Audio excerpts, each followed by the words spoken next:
pinakamainit na balita ngayong araw. Grabe, tahimik man sa mga nakaraang taon pero may pasabog. Napahiwatig na may magbabalik nga sa showbiz.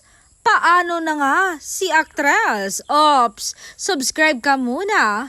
Muling pinag-uusapan ang pangalan ni Kisses de la Vim dahil sa mga pahiwatig at usap-usapan online.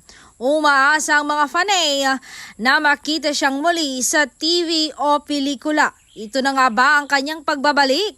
Siya kaya ang magiging third party ng Don Bell sa kanilang teleserye o movie this 2026?